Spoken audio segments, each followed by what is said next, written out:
ମୁଁ ବର୍ତ୍ତମାନ ମାନେ ଛନ୍ଦାବାପାଙ୍କ ଘରେ ପହଞ୍ଚି ସାରିଛି। ଛନ୍ଦାବାପା 5ଟି ତୁଳସୀର ଗୁଡ୍ ନ୍ୟୁଜ୍ ପାଇସାରିଛନ୍ତି ଆଉ ସେ ଶୁଭ ଖବର ଆପଣମାନଙ୍କୁ ଜଣେଇବେ।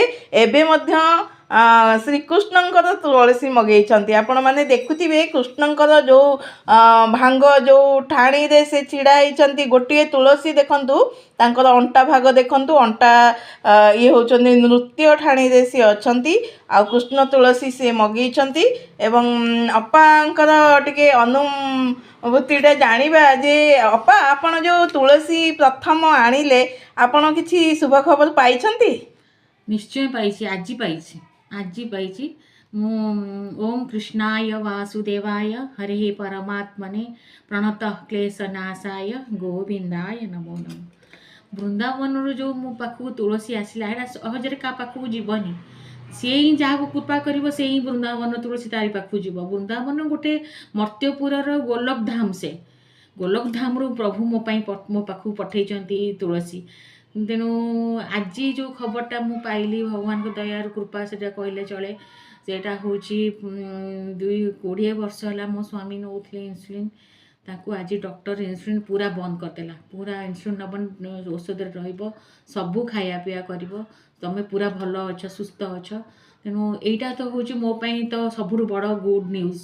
ମୋ ସ୍ୱାମୀଙ୍କର ଯଦି ଦେହ ଠିକ୍ ଅଛି, ଆଉ କ'ଣ ଗୁଡ୍ ନ୍ୟୁଜ୍ ମୋ ପାଇଁ ସେଇଟା ହିଁ ବହୁତ ବଡ଼ ଗୁଡ୍ ନ୍ୟୁଜ୍, ଯେଉଁଟାକି ମୋ ପ୍ରଭୁ ମୋତେ କୃପା କରିଛନ୍ତି। ଆଉ ତାପରେ ଆଜି ମୁଁ ମଗେଇଛି କୃଷ୍ଣ ତୁଳସୀ।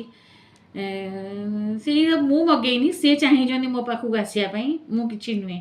ସେ ମୋ ପାଖକୁ ଆସିବା ପାଇଁ ଚାହିଁଛନ୍ତି। କେମିତି ସେ ମୁଁ ବି ମନେ ମନେ ଭାବୁଥିଲି ମୋ ଘରଟାକୁ କିନ୍ତୁ ବୃନ୍ଦାବନ କରନ୍ତି କି ଠାକୁର କିନ୍ତୁ ମୋ ପାଖରେ ଲୀଳା କରନ୍ତେ।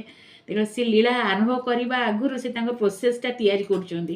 ମୋତେ ବୃନ୍ଦାବନରୁ ତୁଳସୀଟେ ପଠେଇଲେ, ଆଉ ଯାହା ଯେତେ କୃପା ହେବ ସେଠି ପୁଣି ପଠେଇବେ। ଯାହା ବୃନ୍ଦାବନରୁ ମାଟି ବି ଟିକେ ପଠେଇଛନ୍ତି, ଯେଉଁଟାକି ଭଗବାନ ଯେଉଁ ମାଟି ଖାଇଥିଲେ ସେଇ ମାଟି ବି ବୃନ୍ଦାବନରୁ ଟିକେ ଆସିଛି।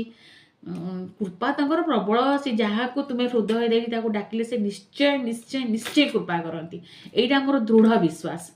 ନିଶ୍ଚୟ କୃପା କରନ୍ତି। ତାଙ୍କ ହୃଦୟ ସେ ତୁମେ କିଛି ତାଙ୍କୁ ଜ୍ଞାନ ଚାହାନ୍ତିନି, ତୁମେ ତାଙ୍କୁ ଜ୍ଞାନ ମାର୍ଗ ସେ ଜମା ଚାହାନ୍ତିନି। ଯେତେ ତାଙ୍କୁ ଭକ୍ତିରେ ଡାକିବ, ହୃଦୟ ଦେଇକି ଡାକିବ, ସେ ନିଶ୍ଚୟ ଶୁଣିବେ।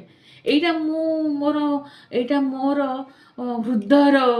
ହୃଦୟଙ୍ଗମ କରିଛି ଏଇ ଜିନିଷକୁ। ଭଗବାନଙ୍କୁ ଯିଏ ହୃଦୟରେ ସହ ଡାକେ ନା, ସେ ନିଶ୍ଚୟ ଠିଆ ହେଇଯାଆନ୍ତି ପାଖରେ। ଆଉ ଡାକିବାର ଭାବ ଥିବା ଦରକାର। କେଉଁ ଭାବରେ ତୁମେ ତାଙ୍କୁ ଡାକୁଛ, ସେ ଭାବଟା ଯେହେତୁ ମୋର ତାଙ୍କ ପାଖରେ ପହଞ୍ଚିଗଲା ନା, ଆଉ କିଛି ଦରକାର ନାହିଁ। ସେ ସବୁ ଠିକ୍ କରିଦିଅନ୍ତି। ଆଉ କ'ଣ କହିବି, ମୁଁ ଗୋଟେ ତୁଚ୍ଛ